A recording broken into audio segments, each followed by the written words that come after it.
Goeienaand en welkom by ons familie roadtrip kuier vanaand. Asseblief kry die hele familie by mekaar en kom kuier vanaand en gesels lekker saam met ons oor dit wat ons vanaf die laaste uitsending in huise gesels, gepraat en gekuier het en ek wil dit graag met jou deel by jou huis. Nou ja, ons gaan geleentheid gee dat almal hierdie boodskap share jy dit en dan gaan ons vir Roland vanaand vra om vir ons die musiek te begin speel. Daar sê Roland, jy kan voortgaan. In jou hart, dan het jy genade gevind. Dit wat agter is, verby. Moenie fokus op dit wat agter lê. Strek jou uit na voor.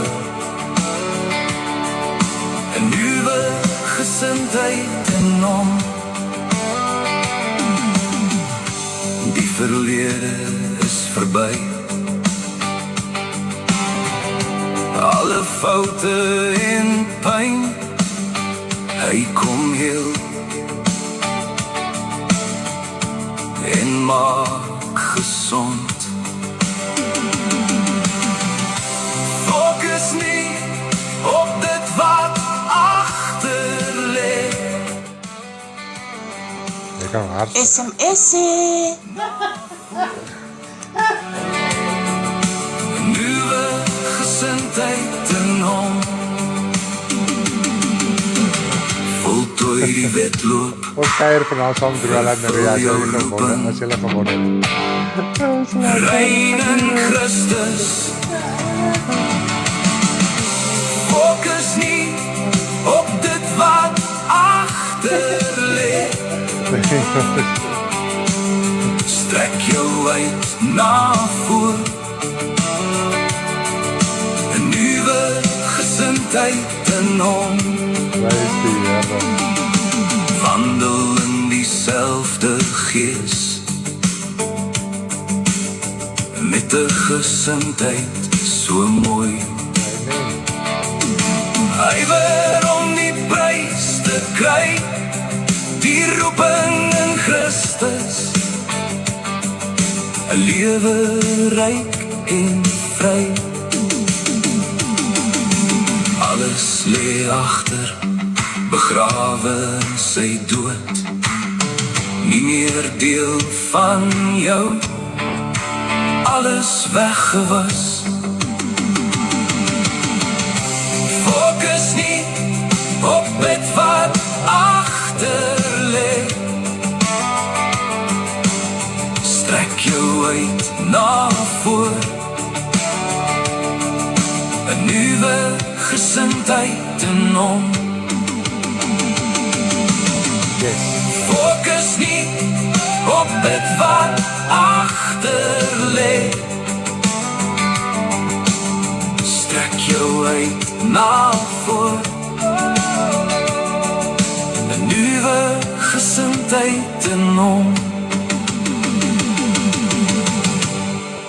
Daar sê goeienaand, hartlik welkom by ons familie roadtrip kuier 2026 en wat is ons datum vandag, die 22ste? Enige ene? 23ste April. Ons is so halfpad deur ons roadtrip, ons beplande roadtrip deur Suid-Afrika, hier by die aanlyn kerkbediening, wat ons hierso lewendig uitsaai. So as jy nog nie weet wie ons is en waar kom ons vandaan nie, ons het vroeër 'n roadtrip gedoen, die Here het ons gelei en dit is ons 10de roadtrip die jaar. Vanaf ons eerste roadtrip begin het in 2021. So dit average omtrent so 2 roadtrips per jaar en dat ons nog al 3 konferensies agter die rug. Ons 2026 konferensie die jaar wat voorlê is in Harold's Bay hier in die Wes-Kaap en as jy graag meer wil uitvind of na ons konferensie toe wil kom, hoe sê almal al, kom net. As jy wil kom, jy kan kom, maar daar is sekere issues wat jy het, naamlik finansiëel ook. Asseblief kontak ons, praat met ons, moenie by die huis bly as jy nie geld het nie. Die Here kan help, die Here kan voorsien en In die bediening kan ons getuig hoe die Here elke jaar voorsien, dat mense daar kan kom wat niks kan bydra nie, en wat 'n gedeelte kan bydra, ensovoorts. En dan kry jy ook hulle wat kan bydra vir ander ook. So die Here voorsien uit oorde en maniere dat jy daar kan wees, dat jou vervoer betaal is, dat jy lekker kan eet, lekker kan slaap. Jy moet net sê, ek wil kom. En dan kan ons reëlings met jou begin vasmaak. Dis 28 September tot 2 Oktober die jaar, wat ons by Harold's Baai gaan wees in die Wes-Kaap. Maar nietemin, dit is 'n bietjie vooruit, maar dit is ook relevant. Julle moet julle verlof begin insit en julle tye begin regkry ensovoorts. Nou ja, ons sit hier by die Klingbergs vanaand, ons kuier uit hulle sitkamer uit. Dis nou ja, dis nie twee jong mense hierdie nie, so die tegnologie. Ek het hier vir Roland in 'n diep kant vanaand en soos hy Bleach of 3 is, julle ken ons bediening, ons gaan soos dit gaan, ons is nie perfect en professioneel in die sin van die wêreldse konsep nie. Ons harte is voor God reg en elkeen se hart is voor die reg en is vir die Here reg en is al wat saak maak. So Roland en Ria, dankie vir julle huis dat ons vanaand van hier af kan uitsaai. Dankie dat ons by julle kan oorslaap. Ja, en ek en my vrou wil die Here net loof. As ons daaraan dink, weet jy wat, ek en my vrou in die kar gechunk, gehuil van dankbaarheid oor harte van mense wat oopgegaan het, huise.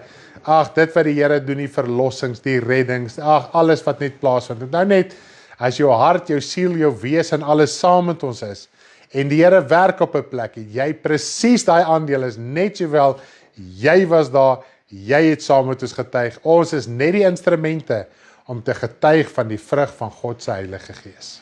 Hy het ons magies uitgelag en hy het ons harte uitgehuil. Ja, kom ek haal net geasem, anders gaan ek na hulle, gaan nie preek nie. Maar baie dankie vir julle, ons waardeer julle so baie. En die bevryding wat ons sien, toe ek net die router beplanning doen, en ons doen dit, en ek maak, die wat nog nie die sticker agter in die kar gesien het nie, jy moet WhatsApp channel toe gaan om my sticker te sien.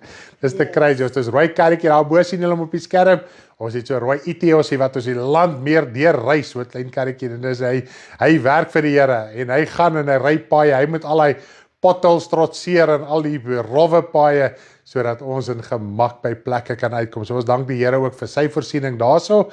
En toe ek die banner agtermaak, en dan is daar nou so 'n slagspreuk onder die roadtrip. Toe ek hom nog gemaak het, was daar sommer so 'n random voorstel, en ek dink toe nee, dit klink nou so 'n bietjie te vir Harold's geestelike vryheid, en min het ek geweet, dat dit is wat ons gaan beleef op hierdie roadtrip.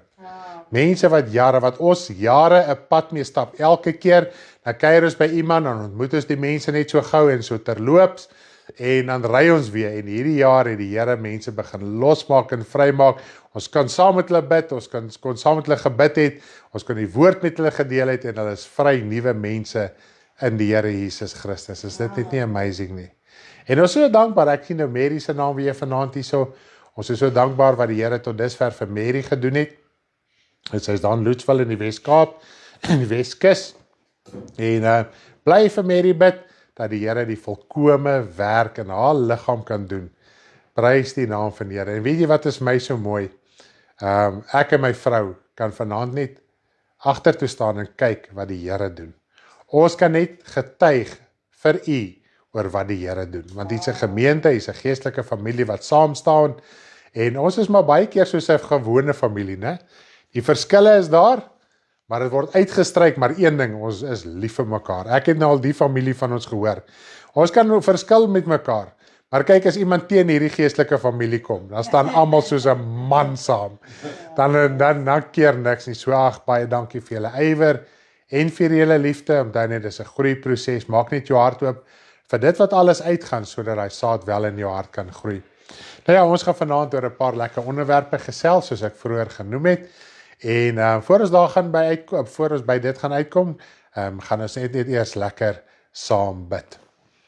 Hemelse Vader, ek wil net U naam prys en loof, eer en verheerlik vir die geleentheid wat ons vanaand ook by mekaar kan wees. Here my God, om mekaar, al sien ons net mekaar se gesiggies en kommentare, en almal hoor ons en sien ons en verstaan waar ons is, Vader, is ons 'n geestelike familie in die hemele. U woord leer ons so mooi, dis die vergadering van die eersgeborenes. Vergadering is kerk, dis daai onderlinge byeenkomste waarvan ons lees in die woord. En ons het laasweek so mooi daar gepraat Vader, baie wil net in die vlees 'n onderlinge byeenkoms by 'n gebou gaan bywoon. Vader, maar die meerderheid Christene laat die onderlinge byeenkoms in hulle binnekamer na. Daar in hulle privaatheid, Here Jesus, soos U gesê het, gaan in jou binnekamer, sluit jou deur en bid tot jou Vader wat in die verborgene is. En jou Vader wat in die verborgene is, sal jou in die openbaar vergelde. Dit is daai byeenkoms wat ons nalaat, Vader. En ek wil bid, Here, dat U vir ons werklik die insig, die wysheid en die verstand sal verleen om te verstaan, om daai byeenkoms by te woon. En dat wanneer ons so op die lig saamkom, Here, is ons hart en ons siel voorbereid vir dit om te ontvang en ook deel te neem op ons manier wat ons dit kan doen, Vader. Ek wil vra, lei my vanaand verder in die diens, lei my vanaand in hierdie kuier. Ek wil dit nie 'n diens noem nie, want dit is 'n kuier. Ons kuier vanuit Here, Roland en Ria se sitkamer saam met almal waar hulle ook is. Party seker al daar so half aan die bed en met die kouetjie wat so 'n bietjie aanstap. Dalk is 'n paar wat onder komberse sit en met koffie. Vader, ons wil bid, Here, dat die woord inslag sal vind, die kuier net ons harte sal oopmaak. En ons bid ook vir Marius gemeente saam, dat U die wonderwerk, Vader, wat U al reeds in haar liggaam begin het, sal volëindig. Ons bid ook vir ander wat siek is, ander wat oulik is, ander wat uitdagings in hulle liggame het, en ook in hulle tydelike lewe, Vader. U woord leer vir ons, U sorg vir U kinders, en dit is my so mooi om te dink, dit is waar U is, U sorg vir U kinders, U trek die son daar, maar U sorg vir die kinders, en daai mentaliteit moet ons in ons hart vasmaak, ons moet dit begryp, wat dit werklik waar beteken. Te veel wil ons sorg dra vir die wêreld, terwyl die woord sê, ons laat na om sorg te dra vir die broeders, en wanneer ons sorg dra vir die broeders, dra ons sorg vir U ook, Vader, en vir U ook, Here Jesus. So as werklik waar daai konsep in ons hart kan kry, dan lewe ons sonder baie skuldgevoelens. Vader, dankie vir die liefde, dankie vir die genade, dankie vir die teenwoordigheid in ons midde in Jesus se naam. Amen. Amen. Daar sê, ons het lekker paar onderwerpe, wat ons al klaar in huise deurgesels het, vra wat gevra is. So as ek 'n onderwerp vanaand met U deel, weet net, dit is gesels, dit is deurgepraat in sekere huise en sekere situasies, sodat U ook kan weet waar ons gepraat het en dat U ook dalk bemoediging en antwoorde kan kry. Nou ja, ek wil gou eers hoor, ek wil net so iets vinnig en as 'n intrap gedagte noem. Ons het die vraag gehad, dit was nou nie spesifiek in 'n huis nie, ons het dit op WhatsApp gehad, maar ons kon dit toe nou met die persoon uitgeklaar het en lekker deurgesels het. En die vraag is, waar kom die tradisie vandaan, dat jy eintlik voor jou bed moet kniel en bid? Nou kom ek los net eers die vraag daar, dit is dalk 'n random vraag vir u daar by die huis. Hoekom moet ons kniel en bid, en ook maar spesifiek voor jou bedjie en bid, hoekom die knielposisie? Het dit enige waarde, het dit meer krag as 'n ander manier hoe jy staan, of wat ook al om te bid? Nou ja, kom ons gesels bietjie vanaand daaroor. Nou heel eerste moet ons weet vanuit die Ou Testament, nou ek gaan dit net lekker deurgesels met jou, want ons obviously baie skrifgedeeltes. Nou in die Ou Testament, veral wanneer dit kom by konings, het hulle voor konings gekniel, uit eerbied en respek, maar die belangrikste is, wanneer die wet met tye gelees word, hulle het saamgekom in 'n heilige samekoms, het hulle baie keer op hulle knieë neergeval en hulle het God aanbid. So dit is die knielposisie. Al wat dit aandui is, ek het respek. Ek sak vir jou neer, ek raak minder as jy, sodat jy, en dan herken ek, jy is meer as ek. So dit is eintlik die gebaar van kniel. Ek dink as ons dit so kan verstaan. En ek wil hê julle moet saamgesels, my vrou moet ook lekker saam praat, ons het hierdie saak ook lekker saam deurgetrap. So dit is die beginsel van kniel. Okay? Nou is dit 'n wet, beteken dit as ek nou fisies op my knieë gaan, eer ek God meer as wanneer ek byvoorbeeld sal sit en bid, of staan en bid. Ek meen, meeste van die tyd as jy in 'n kerk ingaan, dan sal die prediker sê, kom ons staan, en dan staan almal en bid uit respek uit. En dan baie keer, die wat nie kan staan nie, bly sit. So nommer 1 moet ons verstaan, ons in die Nuwe Testament is in 'n geestelike saak. Okay? So wat moet voor God verneder wees? Jou hart. Nou, die Here het baie in die Ou Testament ook gepraat. Ek meen, daar was fisiese rituele of gewoontes waar mense hulle klere geskeer het. en as 'n teken van vernedering. Hulle het hulle klere geskeer, maar dan het hulle sommer plat neergeval, so op die grond, plat met hulle aangesig teen die grond, as 'n totale vernedering voor God. Goed? As daar partykeer iets gebeur het en dit is 'n geweldige saak, jou kind is dood of 'n ongeluk of die vyand het jou leer versamel, leer die army verslaan en dan het hulle ook hulle klere geskeer. Goed, uit desperaatheid, Here hoor ons. En die Here het vir hulle gesê, moenie julle klere skeer nie, skeer julle harte. Nou, nommer 1 moet ons verstaan, ons is in 'n bevoorregte posisie in die Nuwe Testament om die geestelike te kan verstaan, sonder om 'n wet te maak van die uiterlike. Nou, nommer 1, jou hart moet voor God vernederd wees. Jou liggaam kan doen wat hy wil, as jou hart nie voor hom verneder nie, dan beteken jou fisiese gebaar absoluut niks. Ek glo nie dit het meer waarde nie, maar dit is dalk net 'n manier van nederigheid. Ja, dit is wat dit ook gesimboliseer het, is nederigheid. Maar, kom ons kyk na 'n paar logiese sake. Ons het baie ouer mense in die bediening, en ons het mense wat nie so oud is nie, maar wat wel knieëprobleme het. So hulle kan glad nie, onder geen omstandighede kan hulle op hulle knieë bid nie. Beteken dit hulle is minder nederig of minder onderworpe aan God? Nee. As jou hart onderworpe is, as jy sit, en dan ook, ek het die gewoonte om te lê, ook afhangend is, veral as ek by die huis is, en ek lê op die vloer, of ek lê op die bed, of waar ook al, dan bid ek, en ek lê en bid. Dit is nie meer nederig, of meer vernederend as 'n persoon wat kniel nie. Jy kan staan en bid, as jou hart voor God verneder, en dan, dit is wat God raak sien, nie jou liggaamlike posisie nie. Jy kan sit, jy kan staan, jy kan loop, jy kan bestuur, jy kan agteroorval, jy kan op enige posisie wees. En dit is die liedjie, Karen het nou die lied geskryf oor kniel, né? Ja. Ja, kniel. En ek dink jy kan nou verstaan waar kom die gedagte van die kniel vandaan, want nadat ons met die persoon gedeel het oor die knielsaak, toe die liedjie sommer in Karen se hart gemaal, en sy het 'n lied geskryf. So as jy nog nie in ons gospel Telegram lied music groep behoort nie, asseblief kontak ons, laat ons jou dan daai rigting kan instuur.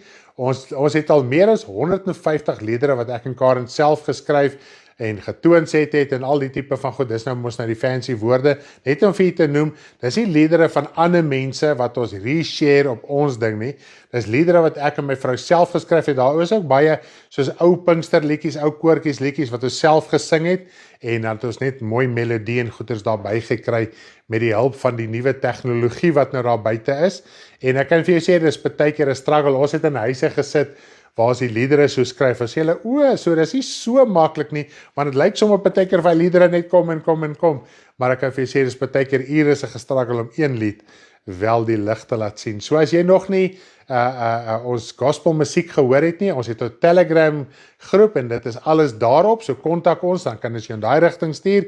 As iemand dalk die Telegram link, gospel music, link kan share op die comments, asseblief, maak so. Terrence, daar is jou job, jy is ingeskakel, né? Ja, Terrence. So as jy dit kan doen, ons sal dit baie waardeer, Terrence, en dan het ons ook, ek doen dit ook op YouTube, want nie almal het Telegram nie, so daar's ook ons op ons YouTube kanaal, onder die aanlyn kerk is daar 'n playlist, net van ons musiek, en is Afrikaanse musiek, en dit is Engelse musiek, so ja, daar's al vir die, as jy al twee geniet al twee, as jy net Engels is, daar's ons vir jou ook musiek, en dan is daar tussendeur ook lekker kinderliedjies. En Secretaria, hy met sommer ons WhatsApp channel ook deel. Hy is oulik genet. As hy Terry, dan kan jy ons WhatsApp channel ook deel, nou ons WhatsApp channel, ons deel alles daaglikse dinge en al die detail van ons roadtrip. Nou, ons kan nie alles die hele tyd op WhatsApp sit en op Facebook nie. So die highlights sit ons maar op Facebook, maar al die detail, hy tussenin lekker goedjies sit ons op ons WhatsApp channel. So asseblief, as jy die roadtrip aktief wil volg, moet jy aan ons WhatsApp channel behoort. Daar sê, dan kan jy presies sien waar ons neem af waar ons op die pad neem, dat jy 'n bietjie kan sien waar ry ons en waar is ons, en hoe lyk die omgewing waar ons is, en die mense se huise en alles, die harte in die huise is net so oop, so dan kan ons ook dit met u deel, dan kan jy so saam met ons op die roadtrip gaan. Ja, en verdwaal ons in Pretoria wat ons ken vandag na Andrei toe. Jy sal dit nie glo nie, maar dit het gebeur, maar is daarom nie te erg verdwaal gewees nie. Maar daar sê, dankie Terrence, dankie vir daai deel wat jy nou daar sou doen. Nou heel eers, ek dink die knielsak, is daar nog iets wat ons kan sê oor die kniel by engeltjie? Ek dink het ons verstaan is dit so dit maak nie saak nie, of jy jou hande nou opsteek, want baie mense het idees, jy moet jou hande nou op 'n posisie hou, dit is nie die geval nie. Hoe jou hart is, ek baie keer bid, dan wil ek net my hande opsteek. Ek wil net Here, ek wil my hande opsteek, daar's niks meer verkeerd nie, dis nie Illuminati, brandwargvry messelaar tekens nie, dis hartsake, is jou hart in die saak of nie? As jy so, baie mense, kan nie hulle hande hoog oplig nie, dan hou hulle dit net so halfmas. As jy dit wil doen, doen dit. As jou hande wil klap terwyl jy 'n lied sing, doen dit. As jou lewe bietjie wil beweeg, doen dit. Bring hy beweegoffers voor die Here as hy liedjie so lekker sing. En jy gaan, ek sê vir die mense oral waar ons kom, as daai liedjie so kom, ek wil nou net Karen sê, ag Deborah sê, mense kan sien die liedjies wat mamma doen en die liedjies wat pappa doen. Want baba geniet almal ouma se liedjies. En so as hy liedjie so lekker gaan saam, want dit maak jou hart oop om te ontvang die waarheid van hy woorde wat gesing word. Daar's ek sê vir die mense, ek sit baie beslis nie soos 'n houtpop as hy liedjie speel nie. Dit is verseker. Jy beweeg maar saam en jy gaan saam, as jy bestuur kan natuurlik nou nie hande klap nie, maar en Karen gaan net so, dat ek baie keer, engeltjie, weet jy, sy trok vir ons. Maar nietemin, absolutely, die mense geniet dit en alles. Geniet julle die kuier vanaand so saam met ons? Yes. Hier so uit die Klingberg Home in Montana, Pretoria. Nou ja, nou wil ek oorgaan na so 'n bietjie iets anders doen. Daar's so 'n hele paar gedagtes wat hierin opgesluit is, en ek wil met u praat, en vir u sê, daar is 'n verskil tussen voorgee en liefde of liefdeloosheid. Kom ons sê, ek het gou weer vir jou. Daar is 'n verskil tussen voorgee en liefde of liefdeloosheid. Okay, kom ek verduidelik wat ek vir jou sê. Baie keer sal mense inkom en sê, ek is wat ek is en dis hoe ek is, ek gee nie voor nie. Okay? Wat tot in 'n mate goed is, afhangende van die situasie en afhangende wat dit is. Okay, en ek gaan vanaand gou vir 'n bietjie met u praat, en dit speel die hele dag lank in mekaar. Ek wil net gou vir u noem, daar's al 6,5 ure se liedjies, 152 liedjies. So die Here het ons gehelp. Ja, 152 liedjies, ons het so 'n bietjie disputie gehad, maar ek dink hy's uitgeklaar.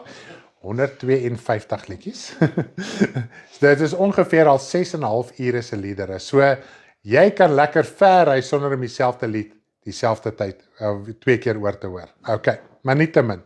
Nou, as hy ou kyk na voorgee en liefde of liefdeloosheid, daar is wel 'n verskil.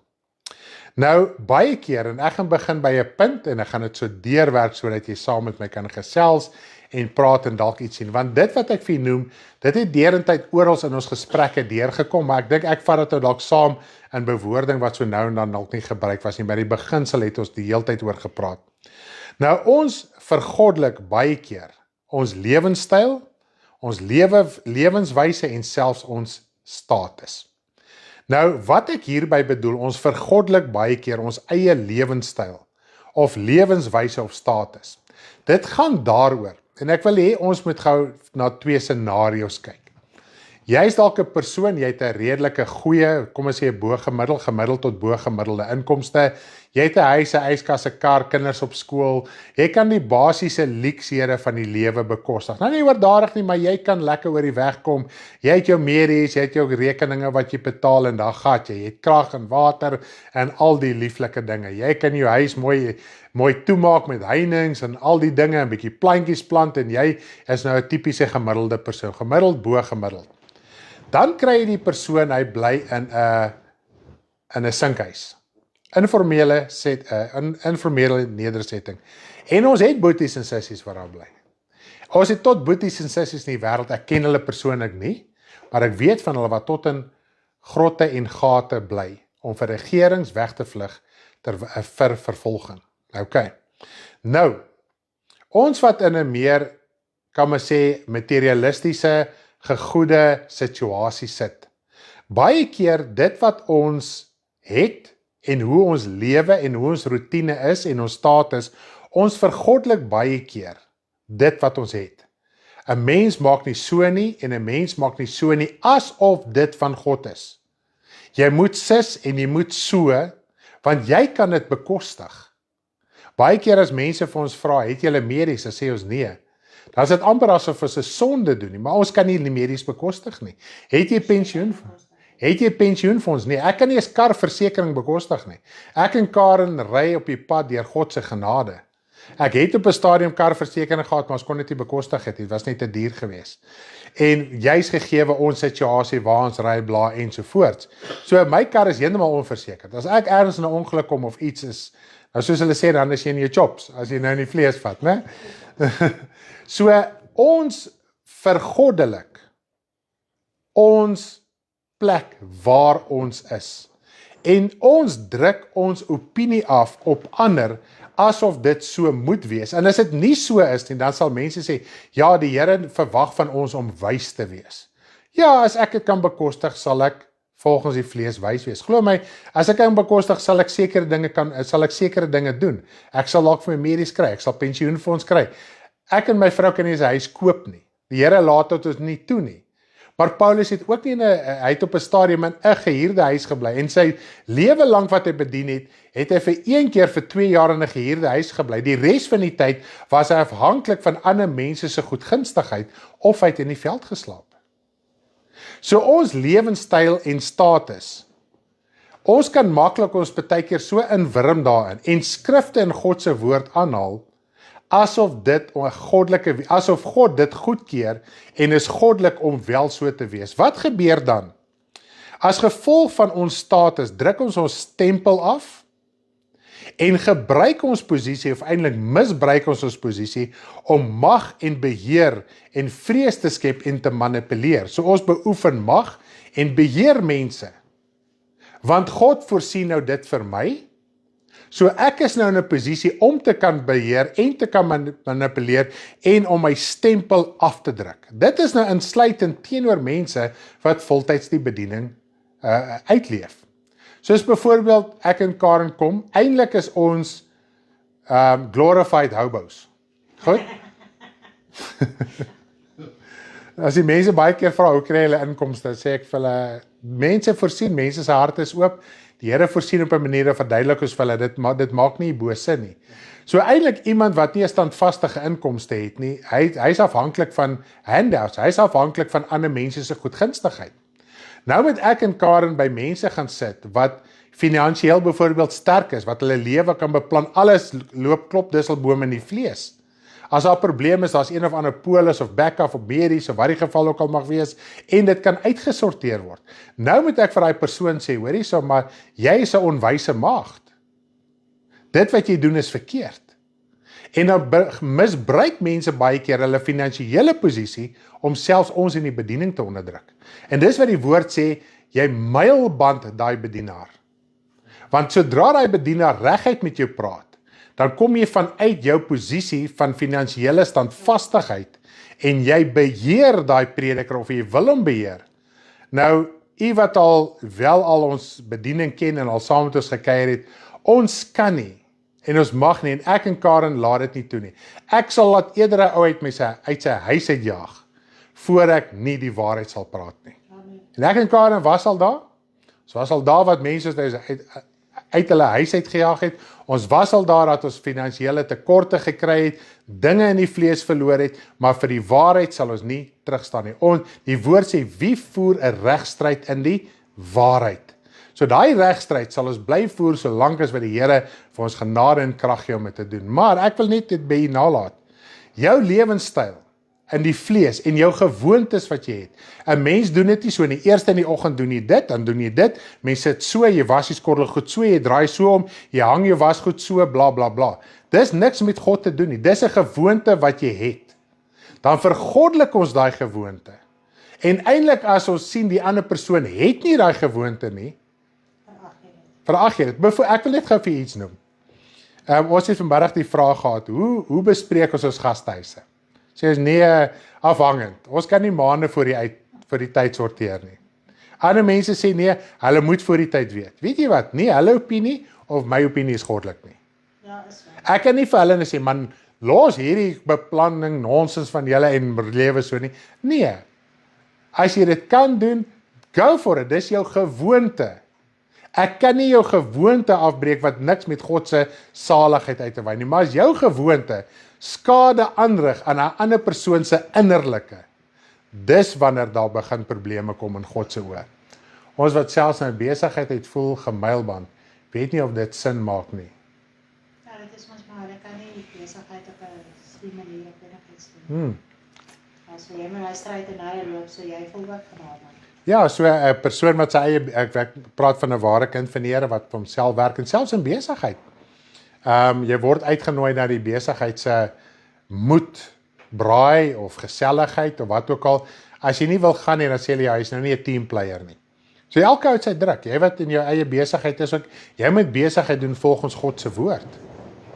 En as jy dit presies doen, baie keer jou kliënte onttrek of stap weg en jy ly finansiële verlies as gevolg van jou geloofsvertuiging. Selfs by jou werk ook. Jy kry nie daai posisie nie, jy kry nie daai bevordering nie, want jy's nou nie 'n team player nie. Okay. So dit is waar dit gaan. Dis al wat ek vir julle wil oordra. Nou ek wil net gou so 'n paar skrifte lees, net om so 'n paar dinge wat ek nou gesê het, net so 'n bietjie duidelik te stel sodat ons iets kan verstaan rondom die woord van die Here. Markus 10. Die eerste skrif wat ons gelees is Markus 10. Markus 10. En dan het ons is kinders van die Here. Kinders van die Here se gedagtepatroon, se lewenswyse, se redenasie moet geensins soos die wêreld wees nie. Dis hoekom ons 'n Bybel het, om ons stap vir stap te leer. Verander daai gewoonte, verander daai denke, verander daai ding in jou lewe, sodat dit God se beeld kan uitdra. Okay, kom ons lees gou die heel eerste skrif, Markus 10 vers 42 tot 45. Maar Jesus het hulle na hom geroep en vir hulle gesê: Julle weet dat die wat gereken word as owerstes van die nasies oor hulle heers en dat hulle groot manne oor hulle gesag uitoefen. Maar so moet dit nie onder julle wees nie, maar elkeen wat onder julle groot wil word, moet julle dienaar wees. En elkeen wat onder julle die eerste wil word, moet almal se diensknegt wees. Vers 45.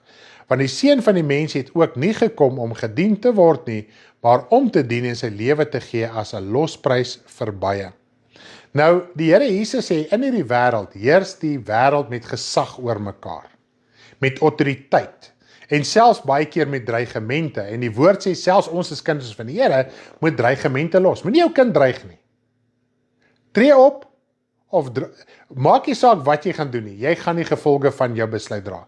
Nou, selfs ons as kinders van die Here, nou kan jy vir my sê, ja, maar die sielkundig is. Die Here Jesus sê, ons moet nie wees soos die wêreld nie. Ons gedrag, ons denke, ons manier moet anders te dink as die wêreld. Los alle dreigemente. Ja, ons kan, as iemand ergens die skrif kan opsoek, kan hulle dit opsoek en dan sommer vir ons hier op die skerm sit. Los alle dreigemente. So jy dreig nie jou kind nie. As jou kind byvoorbeeld stout was, tree op, dissiplineer. Die woord van die Here sê, as jy nie jou kind dissiplineer nie, dan haat jy jou kind. Dit is die denke van God se woord. Die wêreld dink anders en ons val sommer terug na dieselfde luiheid as wel die wêreld.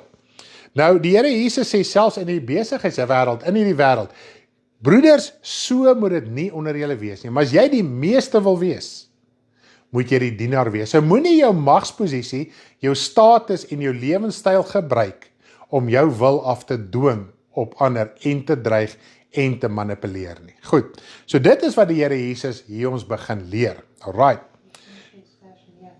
Sê weer? Efesiërs 6 vers 9. Goed, Efesiërs 6 vers 9, daar is die mooi skrif, dankie my vrou. Kom ons blaai gou oor na, sê weer? Kom ons blaai gou oor na 2 Korintiërs 6 vers 3. 2 Korintiërs 6 vers 3. Goed.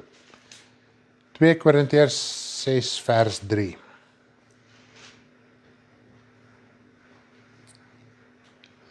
Goed.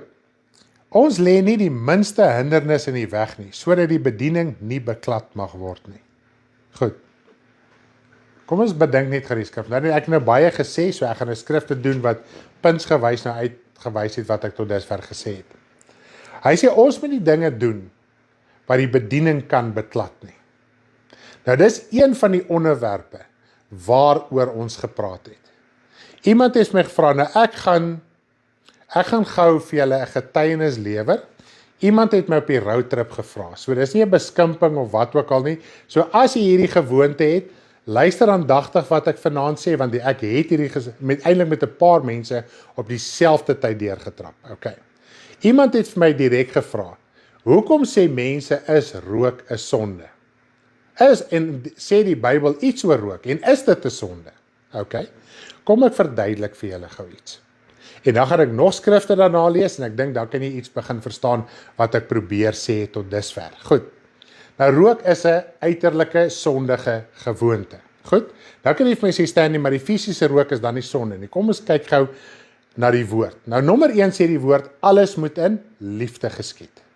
Niks, as jy kan jou liggaam oorgee om verbrand te word, jy kan al jou goed uitdeel, maar as dan nie liefde in die saak is nie, beteken dit niks. Nou daar's baie dinge, punte wat 'n mens kan praat rondom die hele saak van liefde, maar ek wil gou net hierdie een punt uitlig, wat die bediening van die evangelie kan beklad, en wat ook 'n liefdelose daad is tussen ander.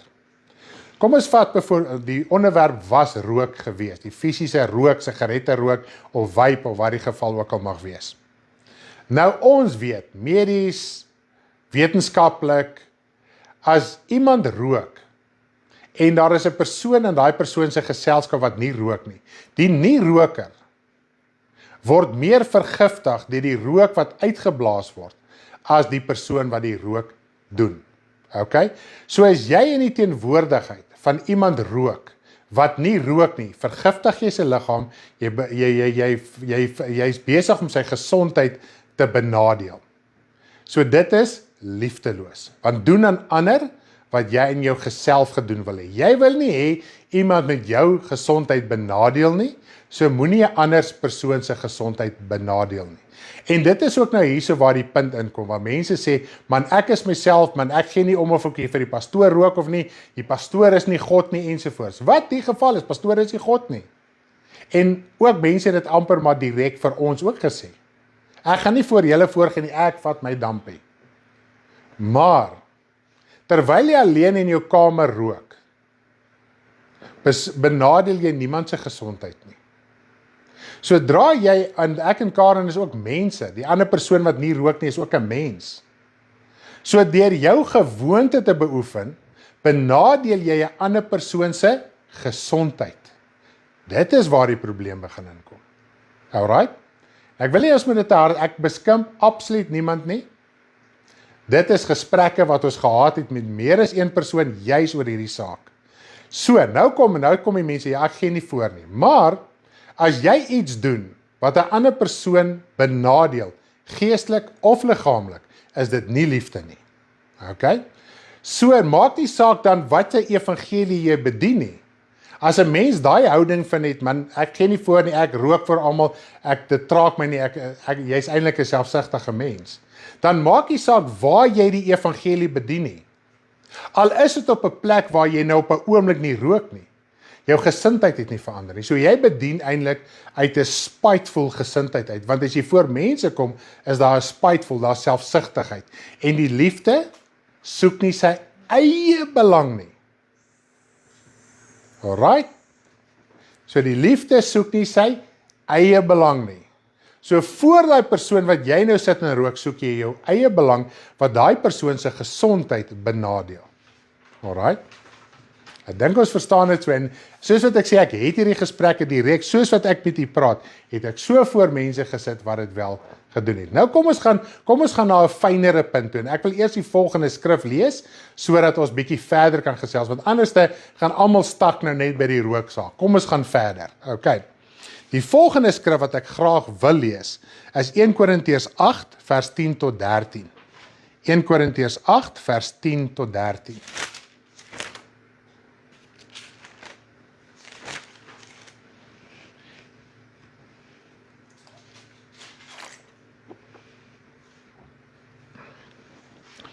Nou onthou net, met die mense met wie ek gedeel het, die laaste tyd, is kinders van die Here, dis nie sondaars nie. Kinders van die Here wat nog 'n rookgewoonte het, wat sukkel om van dit ontslae te raak. Ek veroordeel niemand nie. Ek het 'n oop gesprek met mense en daarom het ek 'n oop gesprek met u ook vanaand. So dit is waaroor dit gaan. So jy is kind van die Here wat 'n sekere gewoonte het. As dit iemand anderste benadeel, is jy nie besig met liefde nie. Dan gaan dit nie oor voorgee nie, jy's op daai oomblik liefdeloos. Jy kan dalk vir die as jy nou voel pastoor, hoor jy so staan nie, ek rook nog. Wel, eerste plek ek kan jou ruik. Okay? So 'n ou wat nie rook nie, rook so. Jy kan jy kan 3 huise verder bly en buite rook, ek ruik jou in my huis. As 'n ou nie rook nie, dis so sensitief 'n mens vir rook is. Net om dit vir jou te noem. Okay. So met die gevolg is, jy kan dan in jou huis gaan rook, as jy dan wil. Maar ongelukkig, meeste of baie het daai houding, ek gee nie voor nie, ek sal rook wat ek wil. So rook is eintlik 'n teken van absolute rebellie en opstand in 'n mens. Okay? Kom ons lees gou die volgende skrif. En hierdie ene sny nou so bietjie fyner as net rook. Ek wil nou wegbeweeg van rook af. Goed. 1 Korintiërs 8 vers 10 tot 13.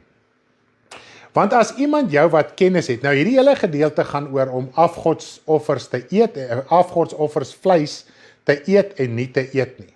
En Paulus argumenteer, maar die vleis kan jou siel glad nie besoedel nie, wat 100% ooreenstem met 'n lering wat Jesus ook hieroor gegee het. Want as iemand jou wat kennis het aan tafel sit in 'n afgodstempel, sal sy gewete, as hy 'n swak man is, nie aangemoedig word om van die offervleis aan die afgode te eet nie. En moet die swakke broeder vir wie Christus gesterf het verlore gaan deur jou kennis, maar deur so teen die broeders te sondig en hulle gewete wat swak is seer te maak, sondig julle teen Christus. Daarom as voedsel my broeder laat struikel, sal ek in der ewigheid geen vleis eet nie, om my broeder nie te laat struikel nie. So nou gaan dit oor elementêre dinge kos. Nou ek wil julle net gou in die prentjie bring waar kom die idee van kos vandaan. Ons het nie eintlik hierdie probleem nie, maar net om vir julle te sê hoe fyn is die lyn om jou broeder te laat struikel. Nou ons weet, Paulus was 'n Jood, hy het in 'n Joodse gemeenskap groot geword, baie Christene het op bekering gekom, wat Jode na die vlees was.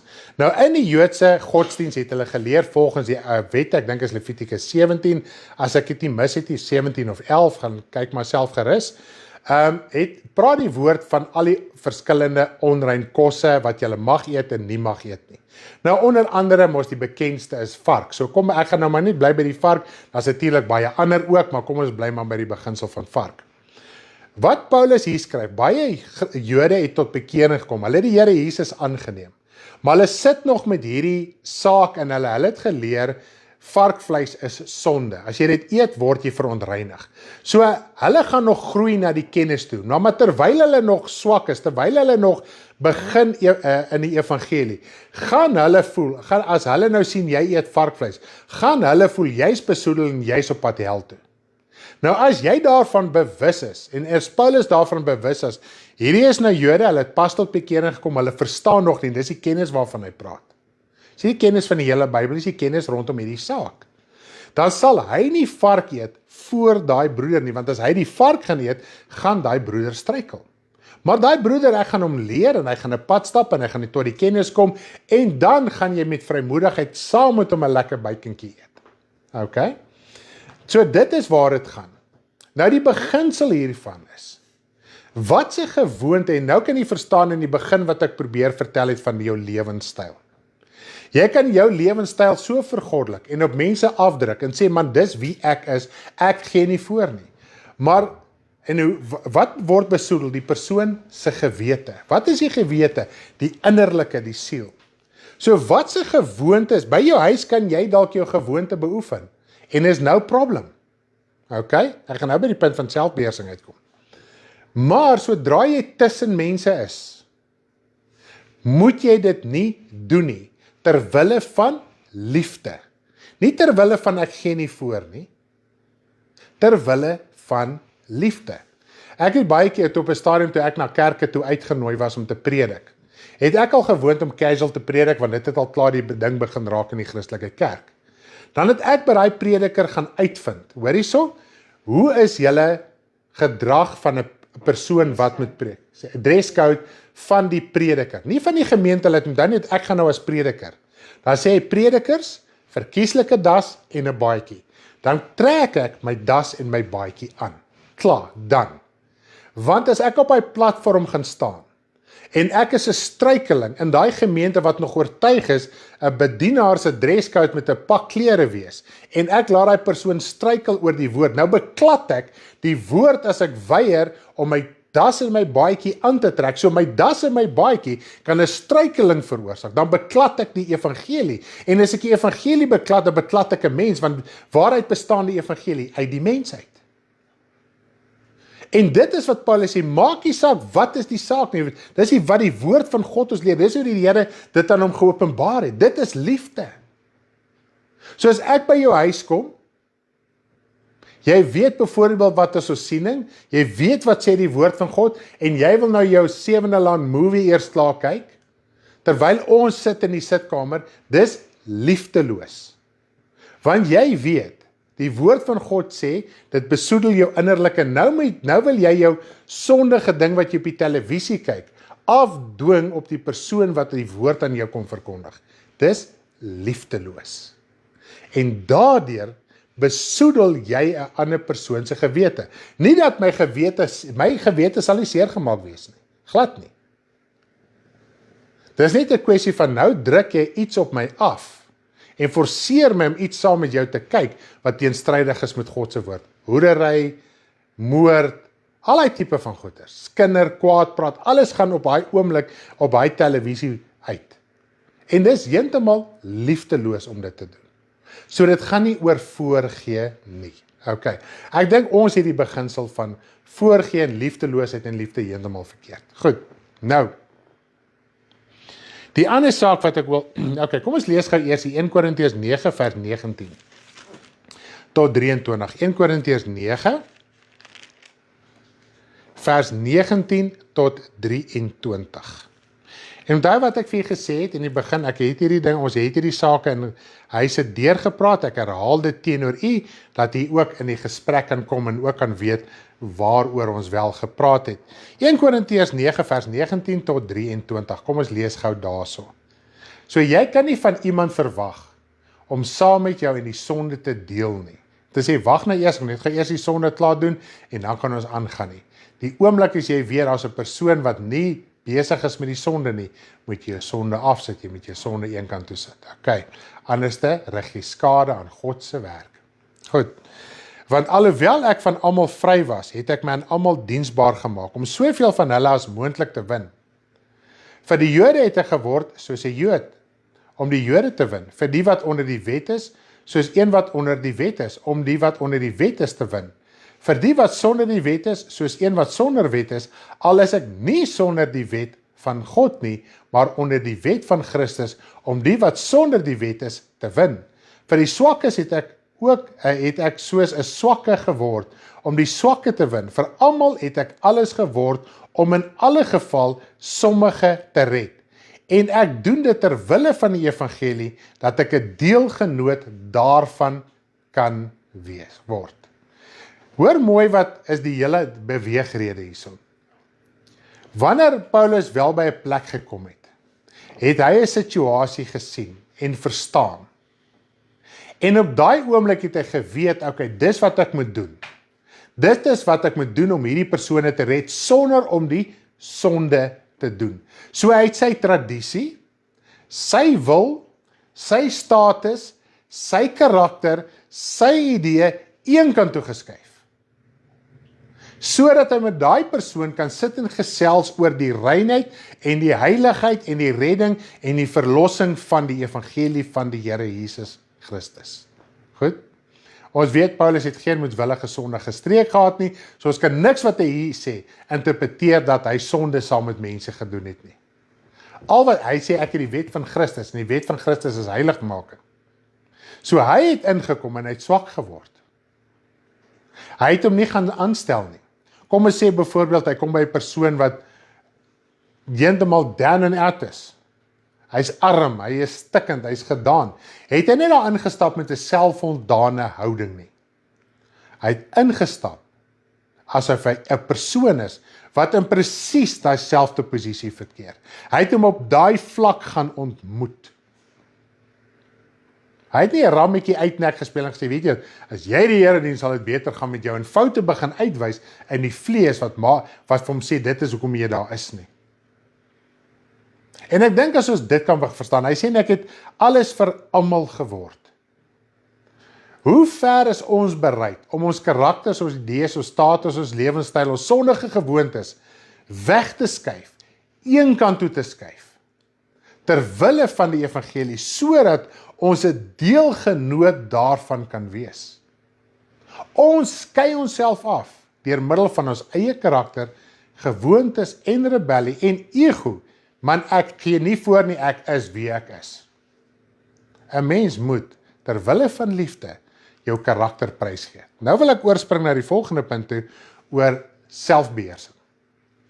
Nou, selfbeheersing is deel van die vrug van die Gees. Om selfbeheersing toe te pas, al het jy nog 'n sekere gewoonte, beoefen jy 'n vrug van die Gees. En die vrug van die Gees is liefde. Goed? So kom ons spring gaan net weer terug na die rooksaak toe. Jy is in 'n persoon se teenwoordigheid. Nou dan net, jy wil die evangelie uitdra, jy is 'n kind van die Here. Jy is in 'n persoon se teenwoordigheid. Nou moet jy selfbeheersing toepas om nie te rook nie, want as jy gaan begin rook, as dit 'n sondaar is, gaan hy sê, o, is dit wie jou God is? En mense het daai argumente, glo jy vir my? As jou God jy nie van jou rook kan verlos nie, wie is jou God dan? Wat wil jy vir my kom vertel, ek my saak regmaak? Dag nie man, kom loop. So jy die evangelie beklad deur jou gewoonte. Alright? Kom ons sê jy's 'n broeder, jy wil net met hom lekker staan en gesels. Moet jy op daai oomblik selfbeheersing toepas, want jy weet jou gewoonte kan die ander persoon se gesondheid benadeel. Nou moet jy selfbeheersing toepas. Wat doen ons as kinders van die Here? Kom ons gaan aan, verder. Nou praat ons van karaktertrekke, gewoontes. Dalk is jy 'n persoon wat so nou nog 'n knoop los. Dalk is jy 'n persoon wat nog domineer. Jy's gewoond om by jou huis te domineer. Nou kom jy uit tussen mense, nou domineer jy nog steeds. So jy's gewoond te domineer. Jy's gewoond om kritaal te gebruik. So wat gebeur nou as kind van die Here? Ek bly eerder doodstil of ek onttrek en ek kom nie in die gesprek van kinders van die Here nie. Want nou moet jy selfbeheersing toepas en ek wil jou 'n bietjie aanmoedig vanaand. Hoe meer jy tussen mense gaan kom, gaan jy eers begin toepas. En weet jy wat gaan ook begin gebeur? Jou karakter gaan verander ten goeie en uiteindelik gaan jy jou verslawing los. Want nou is jy tussen soveel mense wat nie jou verslawing deel nie, so jy eventually moet jy maar los. Maar wat doen ons? Ons onttrek. Ongelukkig, ons onttrek. En ons hou onsself eenkant. Ons sluit onsself toe. Ons praat nie. Ons kom nie uit nie. En dit is die enigste manier ons kan verander, want die woord sê, yster slyp yster. So slyp die een persoon die persoon van die ander ene. Ons moet uitkom, ons moet tussen mense kom, en ons moet baie keer hoor, weet jy wat, jou gewoonte, jou karakter stink. En ons wil dit nie doen nie, want ons wil nie verander nie. Want ons sit baie keer in 'n beheerende posisie, en niemand sal my voorskryf nie, want kyk, ek het my lewe gemaak, op my manier. Maar dis nie te sê, dis God se manier nie. En dis wat ons moet verstaan. So ek dink, dit is eintlik 'n lekker onderwerp, wat 'n mens kan verder oor nadink. So enigiets, maak nie saak wat dit is, jy moet nou net nie na die rook kyk nie, asseblief mense. Daar's ander gewoontes wat 'n mens ook het. Skinder. Sodra jy begin skinder en moeise kom, ons almal sit nou lekker en gesels, nou begin ek met die gesprek. Ria, joh, het jy gehoor? Ja, wyse naam is om mense, Leonie, joh, Kitty, het jy gehoor van nou Michelle? Nee, ou Werner, jy moet daai man sien. Ek besoedel haar. Sy het geen gedagtes, sy het nie eens aan hulle gedink nie. So my vieslike natuur, geestelik vergiftig haar, as hy weer sien, is hy meegesleep. Maar ons moet ook eintlik by daai punt begin kom. Ek en Karen kom op by punt. As mense wil begin skinder, sê ons, stop dit, ek ken nie die persoon nie, ek wil nie weet wie is hy nie. Het jy hulp nodig om daai persoon te hanteer, of wil jy net vir die volgende halfuur daai persoon sleg sê? Dis al. As jy hulp nodig het, noem die saak, en ons kan saam bid, en ons kan saam met jou staan en raad vir jou gee. Dit is waar dit gaan. Okay?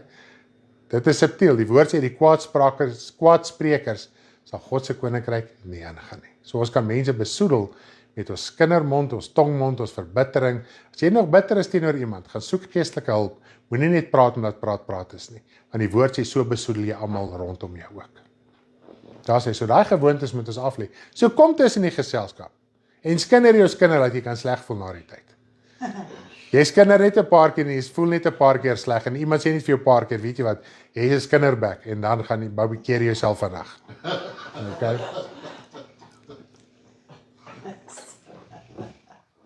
Jy weet sommer self is 'n skinderbek. Ja, vandag. Okay. Nou die volgende punt en dit is eintlik 'n lekker punt. Ek wou eintlik nou by die huis met hom afsluit. Maar net die een skrif ook net. Nee, dit gaan hier so eerder by aansluit. En dit is die punt oor verwyte oor verlede wat opkom. Okay, kom ons praat so 'n bietjie daaroor. En ek dink ons het eintlik so 'n paar liedjies oor ek het die ene gedoen oor as jy jou hand in die ploeg slaan. Ons gaan vanaand daai skrif sommer net so lekker lees. En die woord praat van strek jou uit na wat voor is ensovoorts. So kom ons lees gou 'n bietjie deur daai skrifte. Dan gesels ons net so lekker hierdie gedagte deur. Nou die eerste vers wat ons gaan lees is Filippense 3 vers 14.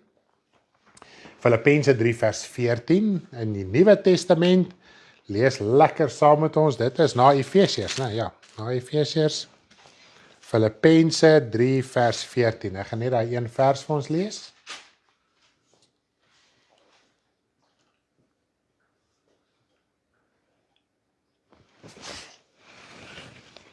So, eintlik die vorige verse is eintlik net so awesome, maar kom ons lees net eers vers 14.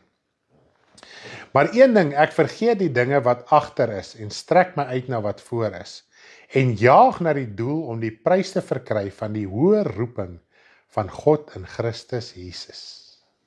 Die hoë roeping, ons moet ons uitstrek na die hoë roeping. En die enigste manier hoe jy kan uitstrek na die hoë roeping is om te vergeet wat agter is. Paulus skryf so in die vorige vers, hy sê ek jaag daarna, ek gryp daarna. Ons moet nie gelykvormig word aan die wêreld nie.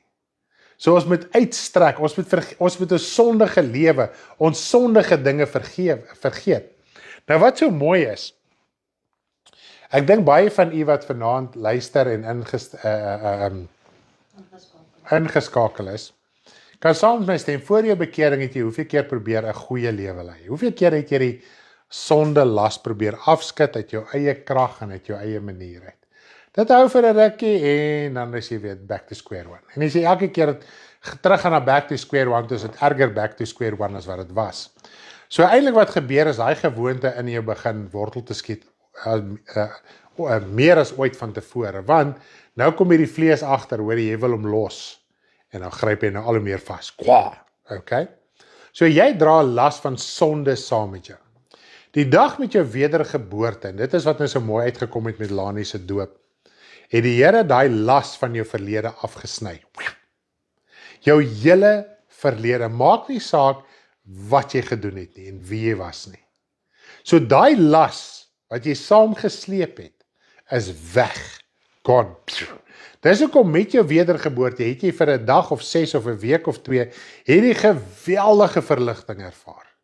Man, dit het gevoel, ek kan onthou, dit het letterlik vir my gelyk of die bome groener is of die lig blouer is. Dit was 'n totale ander wêreld. Ek was vir elke persoon so lief, né? Ek wou hom elkeen net om my hals val en huil en jou druk en daai klas van ding. Want daai sonde las is af. En die Here doen dit spesifiek, want jy kan nie met daai sonde las die sonde probeer oorwin nie. So deur Jesus Christus, en dis hoekom Jesus kom sterf het, dit is hoekom wedergeboorte so belangrik is. Dat hy sondelas afgesny kan word en deur die waterdoop weggewas kan word. Nou moet jy in hierdie nuwe mens wandel, sonder die las van die verlede, om hierdie geaardheid ensovoorts te kan bly oorwin, om te kan groei in heiligheid, nuwe geaardheid, nuwe gewoontes, nuwe denke. Baie keer dink ons doen nou meer sonde en struggle meer na ons bekering. Jy struggle baie minder nou as wat jy gestruggle het. Ten minste kom jy op 'n punt van besef, daar is dinge wat al in jou lewe verander het. Ek dink elke mens kan getuig, daar is dinge wat verander het. Dalk jou manier, dalk jou gewoonte, dalk die verslawing wat jy gehad het. Daar is een of meer dinge wat drasties in jou lewe verander het. So daai las is weg. Nou kry jy geleentheid, sonder daai las, om in Christus te groei. Nou ons maak nie altyd gebruik van daai vryheid wat ons in Christus het. Inteendeel, die woord sê op een geleentheid, hy sê baie mense gebruik die vryheid in Christus as 'n dekmantel om te bly sondig. En ons moet dit nie doen nie. En dis hoekom raak ons naderhand weer vasgevang in die sonde. OK. Kom ons lees gou. Nou praat hy hier van die hoë roeping. So om by die hoë roeping uit te kom, is om dit te vergeet wat agter is. Kom ons lees 'n ander mooi skrif. 2 Petrus 1 vers 10. Dit is nou verder amper heel agter in jou Bybel, net so voor die sendbriewe van Johannes. 2 Petrus 1 vers 10. 2 Petrus 1 vers 10.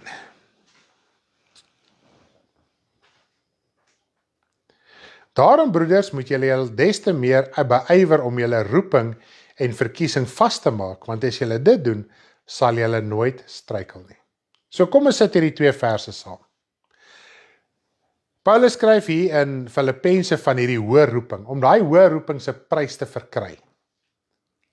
Moet jy die dinge vergeet van agter is. Nou skryf Petrus hier van hierdie roeping, ons moet ons roeping en verkiesing vasmaak, dan sal ons nooit struikel nie. So die hoë roeping en die roeping waarvan Petrus skryf, is hierdie hoë roeping en verkiesing. Dis jou hemelse verkiesing. Onthou net, die dag as jy weergebore word, jy word uitverkies om godvrugtig te lewe en uitverkies vir God se koninkryk, om sy koninkryk in te gaan.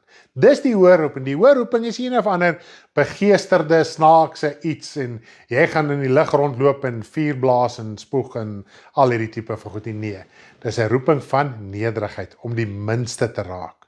Om te weet wie jy is. Jy's 'n diensknegt, jy moet minder en minder raak. Jy kan nie jou gewoontes vooraanstel nie. Jy moet dit begin afsterf en verander ensovoorts. Sodat jy die hemelse koninkryk kan ingaan, want jy word geroep om hemel toe te gaan en die pad is heiligmaking, om jou rug teen die wêreld te draai. Goed? En as 'n mens dit doen, moedig Petrus ons aan, dan sal jy nooit struikel nie. Maar ons los nie die verlede nie. Ons los nie die karakter, die gewoontes, die verslawings en die dinge van die verlede nie. Daarom bly ons struikel. Wat is hy struikel? Ek praat nie net van jy sondig nie. Jy sondig, jy raak moedeloos, jy gee moed op, jy raak mismoedig, jy hou op bid, jy voel is nie meer die moeite werd nie. Daai struikel. Een dag is jy op, ander dag is jy af. Ongeag van jou emosies moet jy konstant die Here bly dien. Nou as jy jou hemelse hoë roeping en verkiesing werklik vasmaak, dit is wanneer jy nie sal struikel nie. Want ongeag dit wat jy om jou beleef, jy gaan die hele tyd daai hoop hê, daai onsigbare hoop van daai hemelse hoë roeping. Wow, dink nou kan julle dit ook verstaan, né? Ek het altyd gewonder wat die high calling beteken. Ja, maak soveel sin. Baie dankie Here, prys die Here. Daarso baie daar's nou goeters op die skerm, ek kan nie so mooi lees nie. Dit maak so mooi sin, baie kosbare boodskap. So loof die Here. Ek sien almal het so ingeskakel. Hier's 'n persoon wat vroeër ingeskakel het, weet nie wie dit is, ek kan net nie die naam onthou nie. Maar welkom vir jou. Dit klink soos 'n Marelies, maar dit is nie. Ja, maar dit is Almarie se kleindogtertjie. Okay, maar welkom en almal wat nog nie, as ons nog nie vir jou hallo gesê het nie, jy wil graag hallo sê op die kommentaar, asseblief sê vir ons hallo en sê waar jy vandaan is, dan kan ons ook net vir jou sê, hallo, welkom by ons geestelike familie. Marton is baie opgewonde oor die diens. Ek sien sy kommentaar die hele tyd. Marton. Hi, Michelle, prys die Here man, so bly. Kom ons lees nog 'n skrif, en dit is nou die een skrif wat ek gebruik het, om die lied te skryf oor die hoë roeping. Hy is in Afrikaans en in Engels. Lukas 9 vers 62. What's up,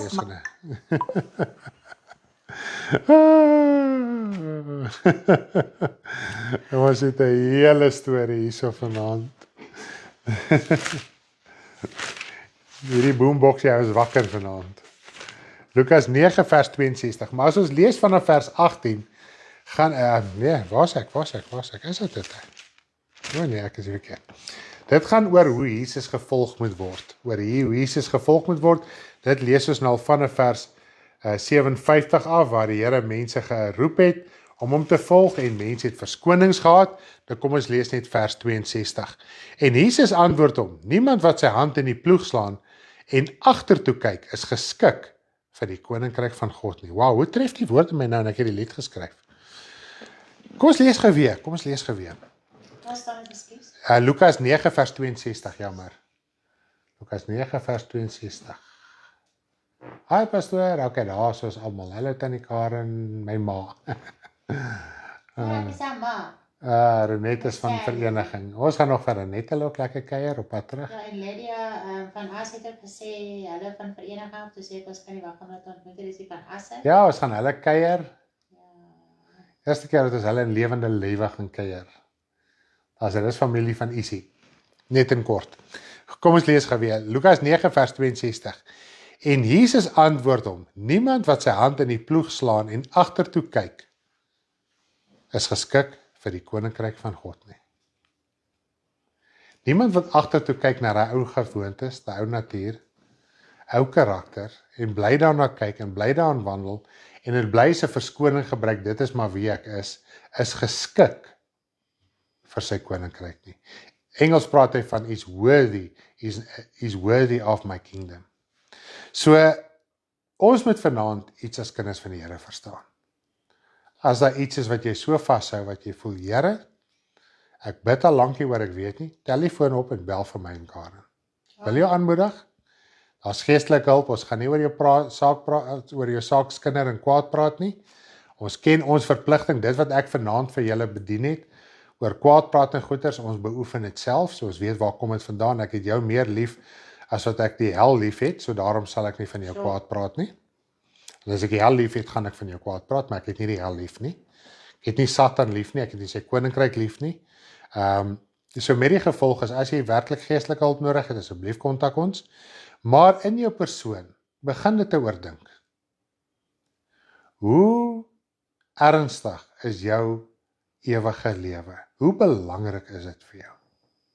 Kyk jy nog te veel agtertoe? Geleenthede wat jy gemis het? Kom ons praat so 'n bietjie van geleenthede. Baie sal verwyd, ek was ook op baie karretjie op 'n stadium so in die begin van my bekering.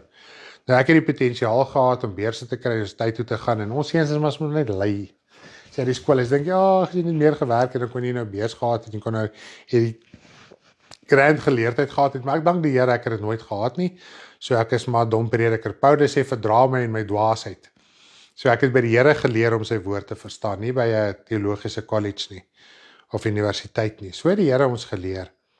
En vergeet die verwyte, ja, jy moes dit gedoen het, en as jy nou harder dae gewerk het, en sis en so, vergeet dit, dis verby. Niks as jy tot wedergeboorte gekom het, die Here verwyd jou nie oor jou verlede nie, ons verwyd onsself. Ons vergewe onsself nie. Baie keer as jy in ietsie dink, van die verlede, dan kry jy skaam. Dis nie te sê God het jou nie vergewe nie.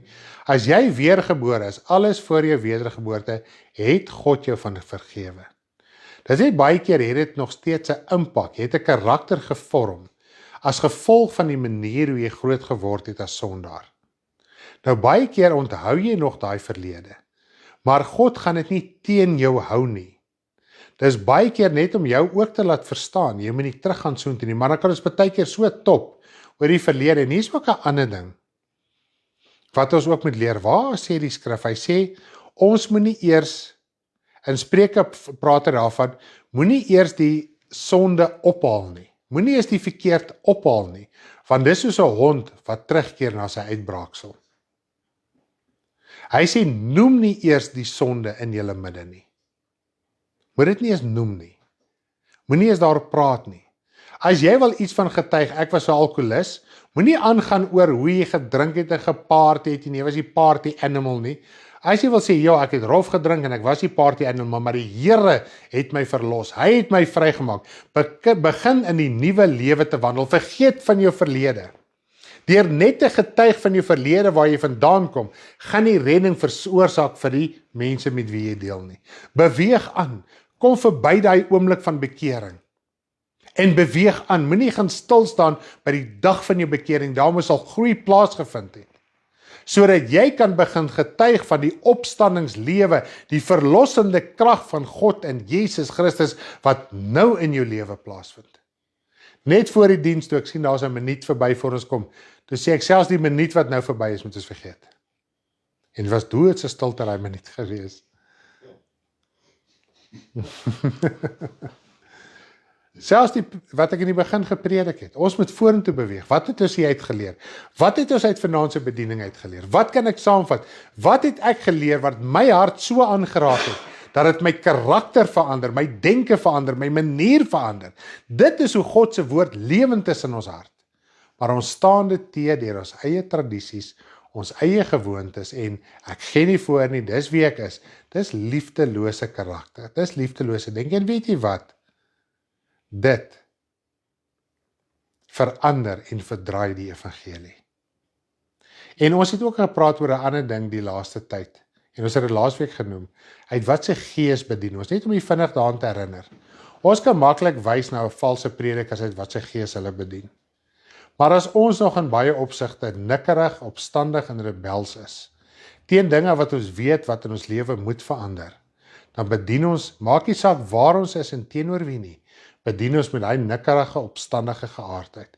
Daarom baie keer as jy 'n persoon bedien, hy sal sommer terug nikkerig en kwaad raak vir jou vir geen rede nie. Ek sê nie dit sal nie gebeur nie. Maar dis wat Paulus sê, ek sal nie die ou rede gee om dit te doen nie. Maar as hy dit wil doen, is dit sy saak. Maar ten minste weet jy dat hy ou nie rede gee nie. Jou karakter, jou natuur, jou saak in jou hart is suiwer voor God. Ek sê ook nie jy het nie sonde nie. Maar ons is baie keer so opstandig nadat ons dinge gehoor het, nog steeds aan te gaan met die dinge van die verlede. Daarom bly jy struikel. Dan word die evangelie uit daai selfde gesindheid wat jy handhaaf, bedien jy die evangelie in daai manier. En daarom wil party mense net sê, weet jy wat, ek wil nie die evangelie hoor nie, asseblief, bly net stil. Okay? So as ons dit net met onsself kan uitmaak, ek kan nie vandag vir jou sê, dit is, ek en my vrou bedien die evangelie, party staan jou verskriklik te, ander neem dit aan, ander luister jou uit, maar kan ek wegstap en sê, Here, in my natuur en my geaardheid, weet ek het daai ou nie rede gegee nie, en tog, as iemand dit nie wil aanneem nie, ons los dit nie dan, ek gaan sê, Here, het ek reg gepraat, het ek reg gesien, was dit die regte saak gewees, maar ek gaan ook nie vir ewig by daai een persoon stil staan nie, ek wil graag daai leer, hoe ek dalk op 'n volgende geleentheid dit beter kan doen. So ons moet die hele tyd uitstrek na wat voor is. Vergeet wat agter is. As jy al jou naam met 'n plank geslaan het 1000 maal, kyk, ek is eerste voor in die lys. Maar ek vergeet daarvan, ek het daaruit geleer. Ek gaan my kop weer uitsteek. Ek moet weer my mond verby praat. Ek moet weer iets stupids doen, dat hy wortel van kwaad in my hart uitgeroei kan word. Dat iemand dit vir my kan sê, dat ek dit bewus kan raak daarvan. Nie om te onttrek nie. En ek wil jy aanmoedig, kind van die Here, kom ons staan op, kom ons sit onsself daar buite, kom uit in die lig, sodat God daai verandering kan doen. Strek jy uit na wat voor is, vergeet dit wat agter is. As jy gister droog gemaak het, sê Here, ek is jammer daarvoor, gaan vorentoe. Dink nie daar is nog iemand wat die woord so goed kan staan as Karen Stanley nie. Ons vergeet wat agter is en kan ons ook rebellie en eie sinnigheid vergeet. Ja, daai karakters wat ons maar moet vergeet. Is daar nog ietsie wat ons oor kan gesels? Dis verby die verlede, dis so mooi, dis verby. Dit is ook om aan die evangelie in Openbaring. Kom ons lees gou skrif. Kom ons lees gou Openbaring 21. Dis net so crazy. Elke keer as ek hierdie vers lees, dan dink ek, wow, this is awesome. Hy sê hierso, en elke keer as ek 'n woord wil lees, lê ek nooit die klem daarop nie. Hierso, vers 6. Kom ons lees Openbaring 21, vers 5 tot 7. Kom ons lees Openbaring 21, vers 5 tot 7. As 'n afsluitingsgedagte.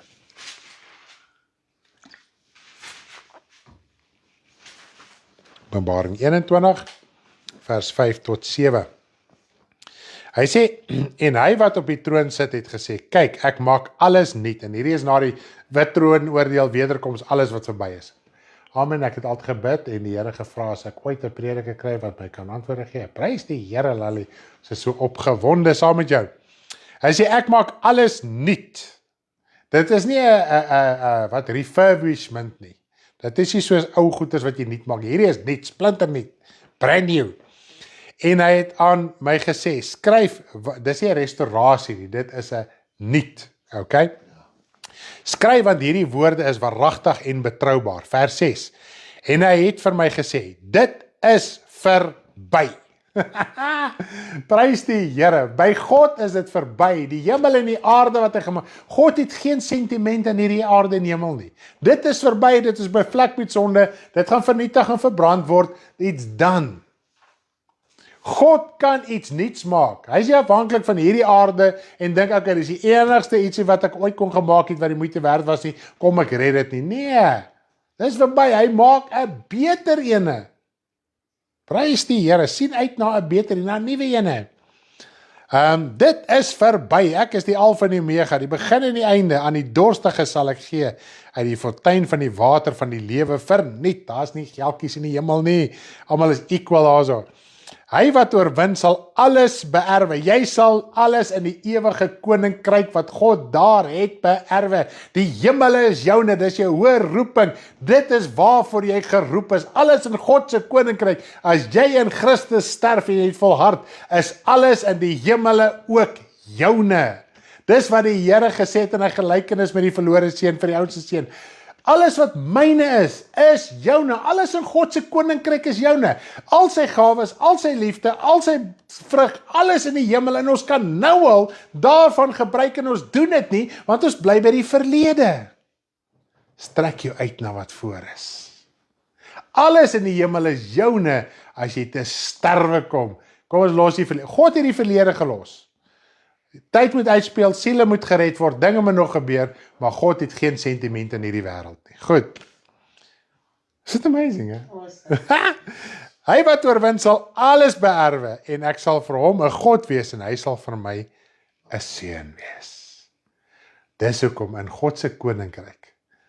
Man, dis dit nie amazing. Later sê hy dat daar is nie meer 'n tempel soos in Jerusalem nie, want die Vader en Jesus is die tempel. Hulle is die lig, hulle is die alles in die koninkryk. God behoort aan jou, Jesus behoort aan jou, die engele behoort aan jou. Dit wat geskaap is, behoort aan jou. En vandag toe so lees deur die nuwe Jerusalem, kan ek dalk nog 'n bietjie verder praat oor die nuwe Jerusalem? O ja, Ja, ons is 'n bietjie. dit was so cool geweest. Toe ons by Andrei was, en jy lees die skrif, en op daai oomblik toe het hy gehuil. En op die oomblik toe ek sy trane afvee, toe lees jy, daar sal nie meer trane wees nie, die wat trane het sal afgevee word. Ja, ek het dit eers gesien nie. Die oomblik toe jy dit lees, toe loop die trane te keer. So, die Here het my gelei, ek het vanmiddag, toe ons by ander was, lees ek Openbaring 21, die hele gedeelte Openbaring 21 en 22. Maar Openbaring 21, hy praat hier so vroeër, en hy sal al die trane afvee. Waar is dit? Dit is net so paar verse mos voor dit. Ja, vers 4. En God sal al die trane van hulle oë afvee. Daar sal geen dood meer wees nie. Ook droefheid en geween en moeite sal daar nie meer wees nie. Want die eerste dinge het verbygegaan. Mense, kom ons los hierdie wêreld en sy begeertes. Kom ons los die sonde. Dis die dood. Die dood gaan verby. Dis klaar, is verby. En die Here gaan al die trane huil eerder hier, roep na die Here, huil en huil en huil. Mense sê mos nie, ek is nie 'n persoon wat huil nie. Weet jy wat begin te huil? Huil jou hart uit. Huil jou hart voor God uit. Dis skriftuurlik om te huil. Dis skriftuurlik om voor ander te huil. Ween en roep na die Here toe. Hy sal hy trone af. En weet jy wat het my getref? Toe ek weer so deurlees, hoe is die nuwe Jerusalem gebou? Die woord sê, jou goeie werke, die smarte, die verdrukking, dit wat jy deurgaan ter wille van die koninkryk, ek gaan nie deur al die verse gaan nie. Jy word gesuiwer en gereinig soos 'n edele metaal en 'n edele gesteente. So al jou werke wat jy doen op aarde, wat ten goeie is vir God se koninkryk, en jy gaan deur hierdie druk en jou vas in die evangelie, dis die boustene van die nuwe Jerusalem. Alle edelmetale, alle edelgesteentes, word gevorm deur die druk en die persing van die aarde. Dis 'n wetenskaplike feit. God het vir ons die fisiese gegee om iets van die geestelike te verstaan. So God kan nie net in die hemel net sê, okay, daar's 'n diamant en daar's goud, net met woorde nie. Ons, kinders van die Here, jou druk waar jy in vashou in die evangelie en hy geaardhede en dinge in verlede en gewoontes laat gaan, vorm nuwe edelmetale en edelgesteentes in God se koninkryk. Nou wat my ook getref het, en dit weet ons, hoe lank vat 'n parel om gevorm te word? Dan is dit maar so 'n klein pareltjie, kom ons sê so halwe sentimeter, 5 millimeter. Dan, nee, 5 millimeter. Dan is dit nou 'n redelike pareltjie. Hy kan ook groter wees, maar dit vat jare en jare. Ek het nou nie getalle by my nie, maar ek weet dit vat baie jare om daai klein pareltjie te vorm. Nou sê hy die poorte. Wat is 'n poort? Dis 'n ingang. En in 'n stad is 'n poort 'n massiewe ding. En hy sê daar is elke poort is uit 'n parel gemaak, een parel. Mense, dis hoekom die kind van God deurdruk gaan. Daai parels. Dis groter as wat ons standaard deure in ons huis is. Dink aan 'n kasteel, daai massiewe ingang, dis 'n poort. Kind van God, dis hoekom jy deurdruk gaan. Want jy word uitgenooi na die bruilof van die lam, sodat jy kan sien waarmee jy gebou is, waarmee die nuwe Jerusalem geklee is. Dis nie die ou vervalle baksteen tempel in Jerusalem en die op aarde wat net geherskep gaan word en die Here gaan hier kom bly nie. Nee. Jy bou in 'n tempel wat die mens nie kan sien. Abraham het 'n stad verwag waarvan God die boumeester en oprigter is. En hoe bou God? Deur ons. Ons is samewerkers met God in sy koninkryk, in sy akker, in sy land, in die hemele. Jy bou met geestelike stene. Jy's besig met geestelike offers. Kom ons laat staan die sonde. Kom ons laat staan die verlede. Kom ons laat staan ons vergoddelikking van ons aardse gemaksigtige lewe. Sê, Here, ek gaan deur hierdie druk gaan, want die nuwe Jerusalem word gebou. My siel moet gered word, ander siele moet gered word, wat moet help om te bou aan die nuwe Jerusalem, sodat jy kan loon ontvang vir jou arbeid. Is dit nie mooi nie? Dis die hoë roeping. Halleluja, dis die hemelse roeping. As jy dink nog in jou aardse diamantjies en goeders, nee, vergeet dit. Daar is 'n stad waar jy in bou, waar daar edelgesteentes en goud is, suiwerder as hierdie wêreld. Meen Sandra en Andre, hulle is in die jewelry bedryf. Hulle ken van goud en castings en edelgesteentes. Man, dit wat hulle doen is vaal, is vuil teen God se koninkryk en is so waardevol op aarde. Hoe ons kan so werk aan die nuwe Jerusalem. God self sal jou trane afvee. God self sal dit doen. Nie 'n engel nie, nie Jesus nie, nie 'n medebroer en suster nie. God die Vader kom, want jy word sy seun. Jy gaan geopenbaar word as sy kind.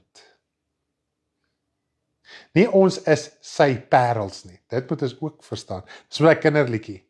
Parels, wat ons is sy parels, alle parels. Nee, ons is nie parels nie. Dit moet ons verstaan. Ons is glad nie parels nie. Ons is kinders van God. Ons werke vorm parels in God se koninkryk. Ons werke vorm waarmee hy bou. Ons werke vorm edelgesteentes. Ons druk. Sodat God dit mee kan bou, dat hy dit kan gebruik om die nuwe Jerusalem te kan bou. Ons is nie die parel en die edelgesteente nie. Ons bring dit voort deur die druk wanneer jy vashou. Dis hoe ons skep. Weet jy wat? Jy's 'n skepper van edelgesteentes. So Sandra, hulle gebruik edelgesteentes. Hulle gebruik goedes wat reeds daar is, wat deur die druk van die aarde gevorm is. Jy's 'n skepper van edelgesteentes. Wow. Is dit nie mooi nie? As hy weer kom. Nee, as hy weer kom, ons is nie sy parels as hy weer kom nie. Nee. Dis 'n kinderliedjie wat ons geleer het. Dis 'n kinderliedjie. Dit kan my nou nogal om te dink dat Adam en Eva moes voortbring in die tuin van Eden in die geestelike wêreld. Moes hulle voortbring en alles. En al wat ons op aarde nou kan voortbring, sonder vleeslike gemeenskap, is die edelgesteentes in die hemele. Ons kan die mense skep en sulke dinge soos wat Adam en Eva moes doen, maar ons kan dit skep. Waar jy dan gebou word deur God se koninkryk. Yes, dit is baie mooi wat Karen nou sê. Wat het jy nou so pas gesê? Want dit wat ons kan skep is die Yes. gesteentes in God se koninkryk. Ja, ons kan nou skep. Ons skep nie mense in die begin het Adam en Eva die opdrag gekry, julle moet voortbring, maar wat ons nou kan voortbring, ons kan nie siele voortbring nie.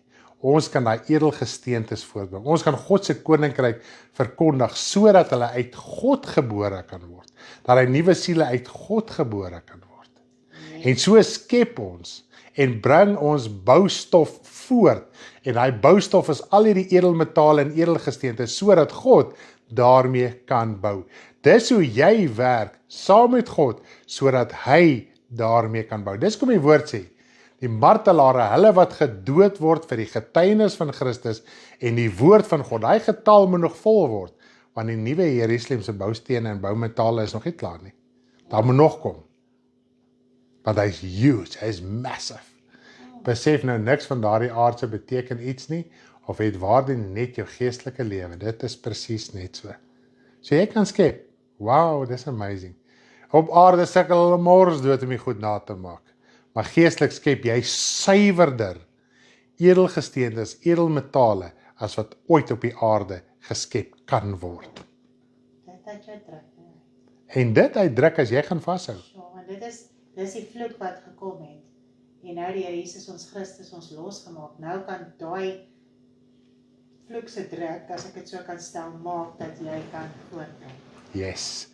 As jy deur al daai beledigings en beskuldigings en drukkinge en benoudhede gaan, ongeag of jy nou hier uitkomste in die vlees het of nie.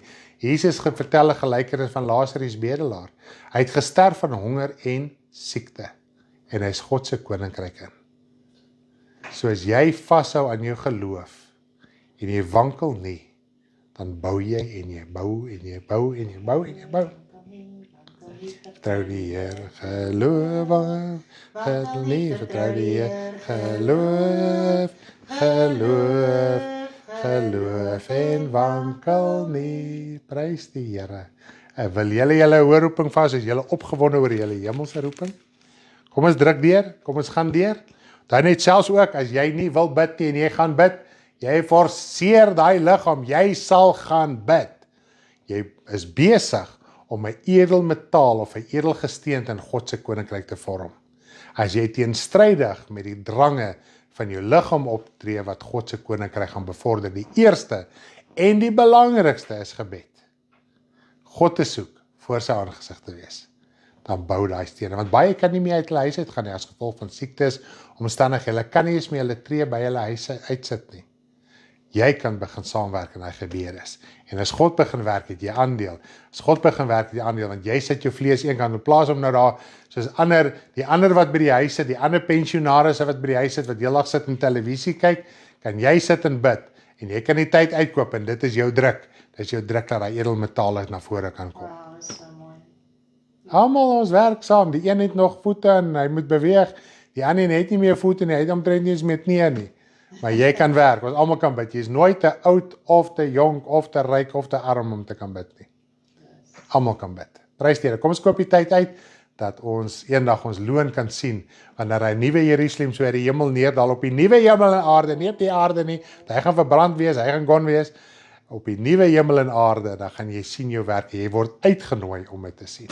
Sjoe, prys die Here. Moenie jou kleed verloor nie. Dis nie moeite werd nie. Amen. Prys die naam van die Here. Dankie dat julle saam met ons gekyk het uit die Klingberg huis uit. Roland, sal jy 'n liedjie weer vir ons kan speel? Of nee, is jy nie meer reg vir hom nie? Ek is reg. Dis sy. Kom ons kyk gou of ons kan afsluit met die liedjie wat ons in die begin mee begin het. Daar kom hy in die gang. Lekker aan verder. Baie julle. Neem hom aan in jou hart,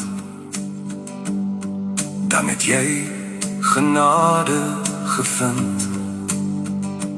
Dit wat agter is, verby.